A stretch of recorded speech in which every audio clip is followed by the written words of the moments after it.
What's up, YouTube? My name is Max, also known as Sylverhammer, and I'm going to be recording myself doing the World of Warcraft Ironman Challenge. Now, for those of you who don't know, the Ironman Challenge is simply a challenge made by the World of Warcraft community. Has nothing to do with Blizzard specifically, but it's a challenge to get from level 1 to level 85 with no greens, no blues, just basically whatever whites or grays you pick up. And the big thing is you want to get there without dying. Should you die even once for any particular reason, you immediately fail the challenge and you're supposed to delete the character. Whether or not I delete the character should I die before 85 is up for debate, because I might find a character that I end up falling in love with while I'm making these videos. But let's get started. Now, I am going to be playing Alliance. I'm just going to be choosing my character at random. I have a quick app on my phone that allows me to roll a couple dice. I'm rolling a six-sided die to see what race I'm going to be. Just count straight 1 through 6. Coin to flip for gender, heads is male, tails is female, and then a 10-sided die for class. Now, I don't want Death Knight just because of the fact that you do start out with some stat-based armor, so 1, 2, 3, and so on, all the way down to 10. So, quick flip of my phone. Looks like I got a 1, so that'll be human. Coin tail side, so female, and then 7. So 1, 2, 3, 4, 5, 6, and 1 makes 7. Ooh boy, I'm gonna be a mage. This is gonna be fun. So one of the big things about the Ironman challenge, in addition to the fact that you are not allowed to put any greens or anything of the like on, you're also not allowed to choose a specialization or a talents. So yeah, Silver Mage works. So that means that most people, when they level a mage, they level Frost, which gives you the pet and also gives you a lot of survivability buffs. Now, I'm not going to get any of those simply because I can't choose anything. So that will add a decent level of fun to making my by the return of their heroic king, Varian Wrynn, the proud humans of Storm. So, if anyone is curious, I'm probably going to have to say this more than once, but the main UI that I'm using right now is called LUI. It's a really easy download, especially if you have Curse. Installs automatically. It's just a nice looking UI, makes everything clean and crisp, and it's also really easy to modify. This is my first time in a long time that I've actually been playing Alliance. I've been playing since Burning Crusade, and mainly I've played Horde. But I found this challenge, I found out about this challenge through another YouTuber named Griff. I'll probably link his main channel in the section below, but I saw him making these videos, and I've always wanted to play Alliance since I am mainly Horde, and I thought this would actually be a really fun way to start an Alliance character and just have some fun while playing. I'm going to have about 2 or 3 videos just at the beginning to talk about talk about basic stuff about myself, my experiences playing WoW. Hopefully, should I get some people watching and commenting on these videos, if you guys have any questions or anything you feel like asking, go ahead and ask, and it'll give me something to talk about while I'm playing these, because I know just watching someone play with silence or music in the background isn't always the most entertaining thing.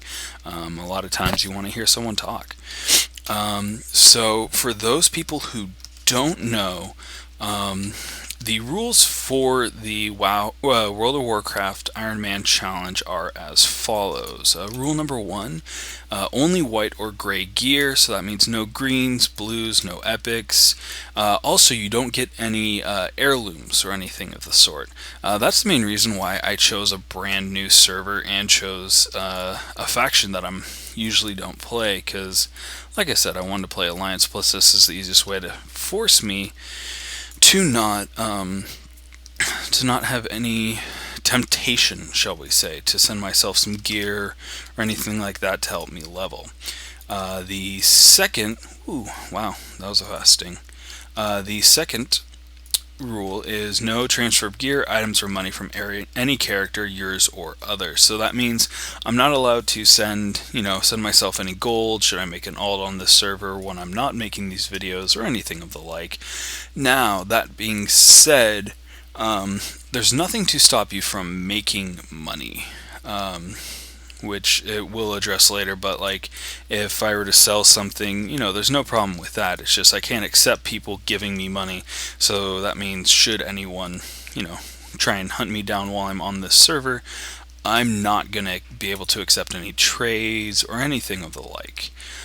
Rule number 3, no gear enhancement. So that means no gems, no enchanting, no reforging. Class abilities, however, are allowed. So if I was playing a rogue, I'd be able to use poisons.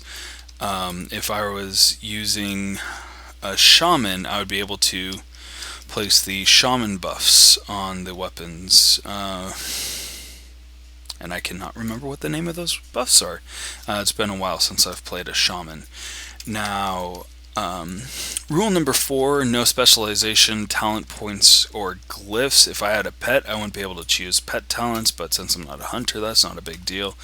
But like I was mentioning earlier, that means that I'm not going to be able to go frost. I'm not going to be able to go fire or arcane, actually. I'm just going to be able to level with the basic spells that I have. So that is going to be one of the more fun aspects of this leveling experience, is just the fact that I'm not going to have those iconic spells that everyone is used to when you see a frost mage or a fire mage or the like. Rule number 5, no professions or secondary skills except for first aid. So that means, mining, skinning, herbalism, anything like that, I'm not allowed to pick up. Now, I'm definitely going to be picking up first aid for 2 reasons. One is the fact that, as a mage, as a clothy, I will be very, very squishy, which means I'm probably not going to be able to take a lot of damage without, needing to heal myself on a consistent basis. And it kind of rolls into rule number 6, which is no potions, flasks, or elixirs, excluding any that are required for a quest. So should I need something, that helps me see a certain thing or helps me enter a certain area, those are fine. But any kind of health potions or anything of that order, not allowed. So that is the other big reason why I am definitely going to be picking up first aid. Now, after that, we're also not allowed to use food buffs in any way, shape, or form, or any other external buffs. So, being a mage, I'm going to be able to, once I get it, get Arcane Brilliance on my character and the like. But should someone run past me and, say, put a... let's say a priest ran past me and put a... Fortitude on me, I would have to immediately remove that, just because that is an outside buff, not one that I am capable of casting, so I can't use it. Essentially, one of the big things about the Ironman challenge is we're doing it by ourselves. No help from the outside in any way, shape, or form. Next on the list of rules is... did that one. Rule number 8. No groups or assistance from other characters, even if not groups. So that means not only can I not join a group to do certain quests and such, I'm also not allowed to, say, get a high level guy to kill mobs that I've tagged. So again, just something I'm not allowed to do. Number 9, no dungeons, raids, battlegrounds, or arenas, which means essentially the only way to level is through questing or grinding. Now, I'm not a huge fan of grinding, so I will be questing, but you'll probably find me wandering around, not entirely sure what to do, since, like I said, I'm a big Horde player. I haven't played Alliance since maybe Wrath of the Lich King. I haven't really played it since they did the reboot with Cataclysm. I have made a Death Knight. I think I stopped him right about 70-ish, but like I said, it's been a while. Number 10, no guilds except for a level 1 guild, and that's only if it's created specifically for the Ironman challenge. Now, that's the main reason why I am rejecting any guild invite that's been popping up, simply because of the fact that it is, it's an XP boost. You are going to be gaining XP by being in that guild, which you don't want to do for the challenge. Number 11, this one's pretty self-explanatory. No, refer a friend. Again, this wouldn't really be effective considering the fact that I can't be in a group anyway, but just, no buffs whatsoever as far as leveling.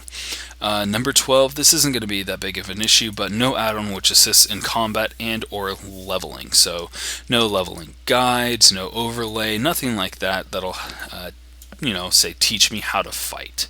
It'll just be myself learning these spells, learning my class and such.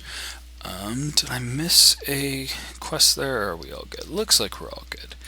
Number 13, and this is the big one. I believe I've already said this before, but no death. Should a character die, you automatically stop playing. That is the end of the character. That is the end of the Ironman challenge. You have lost. Now, should you get to 85 without dying, you win. You don't get anything. You actually just get the honor of saying, I was able to get from level 1 to level 85 wearing whites and grays only with no help whatsoever. The only really big downside is the fact that there's no way of proving it. There is a WoW Ironman site, wowironman.com, where you can submit your characters, and track other characters, see who has made it, who hasn't made it. Now, the only thing about this site is it will be able to track, your characters, see whether or not they've died, see what guilds they're in, see what gear they're currently equipped with. However, it's not that great as far as tracking what buffs your character has or has not received and such, so there's no real way of knowing what you have or haven't done as far as following the rules. That's the main reason why I wanted to do this video, was just so I have video proof, shall we say, of myself following the rules.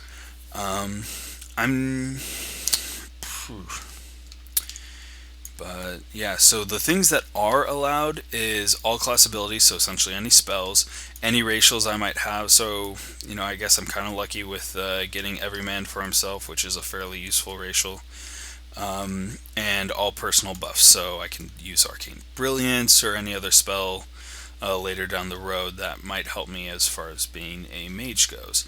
Also, all mounts, bags, and non-combat pets are allowed. So when I get the money, I will be able to buy myself a mount, buy myself riding skills. I can use the auction house, even though I can't create things. So should I save up the money, I would be able to buy, let's say, some netherweave bags or something. However, I'm not going to be able to buy like netherweave cloth and have someone make me the bags. I will actually need to buy them straight off the auction house. Downside to that is they are a little bit more expensive if you do it that way. And considering, at least on my other server, they're probably about 25 gold. It might take me a little while to save up enough money to be able to buy all the bags, but we'll see how things go.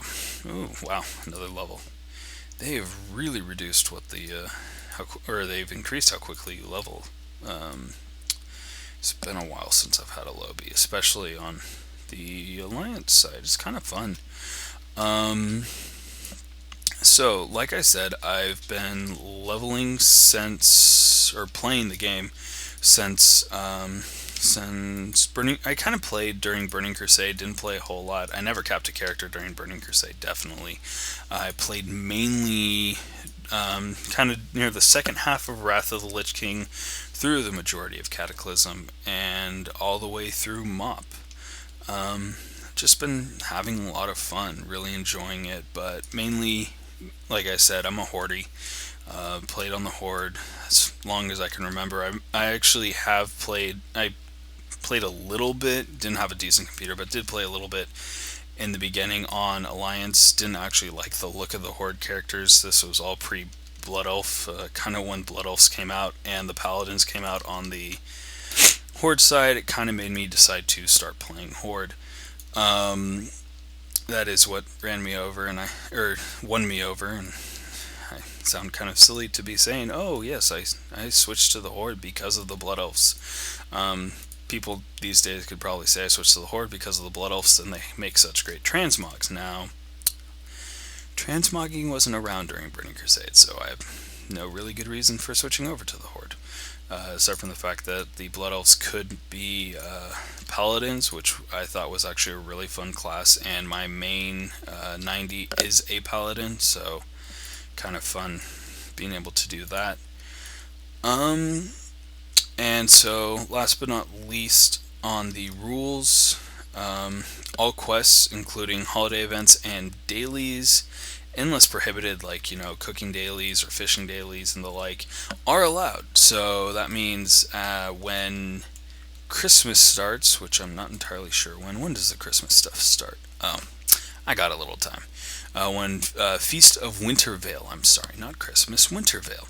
When Wintervale starts, I'm going to be able to do that. Now, I actually had the idea for these videos a couple weeks ago, but I didn't want to do it during the 9th anniversary, I believe it was, simply because of the fact that anyone who created a 9th anniversary character, or anyone who logged in during the 9th anniversary, automatically got a coin which gave them a 10% XP buff as well as a rep buff. And I wasn't entirely sure if that would or would not follow the rules of the Ironman challenge, and since I didn't want to create a video and upload it and be instantly disbarred from the Ironman challenge, I figured just waiting until the event was over would be a good way to start. I'm probably going to finish this quest and then take a break. I don't want these videos to be too long, at least in the beginning, trying to get a good feel for what a length of a video is. But yeah, how many more? 3 more weapons. Shouldn't be too hard. But I do like how DPS decent the mages are. I probably would have been a little worse off if I had gotten a priest over a mage, just because priests tend to be a little bit squishier than mages are. I think you still get frost armor as a mage, even if you don't have a spec. Let me see. I get molten armor at 34. I hope I last that long. And frost armor at 54. Okay, so I still get some of the buffs. I just won't get some of the better ones, like I believe it's ice barrier that protects you. That's essentially a bubble, lets you cast without being interrupted when you're being attacked. Very useful for a mage, just because you can bubble yourself and make sure you don't die while you're killing the other person. Now I'm gonna run back in, turn in these quests, and pause for part 2. Like I said, I'm going to be watching the comments for these videos. If you have any questions, any comments, any suggestions, go ahead and post them. I'm not going to be re-rolling this character, provided I don't die. Should I die, and especially if I die at a low level, I'll probably make a new, probably start again, make a new character and such. But I have no plans of doing so at the moment. But let's turn this quest. Which one gives me the best DPS? It's kind of funny. I don't think I'm actually going to need to really focus on what weapons I'm getting, simply because of the fact that they're not going to be giving me any int spirit, or I believe it's just int and spirit that mages have to focus on, at least at low levels. So essentially any weapon that I like that looks good or will sell for a decent amount of copper, silver, or gold, I'm probably going to be focusing on. Anyway, I'm gonna go take a break and I'll be back soon. See you, YouTube.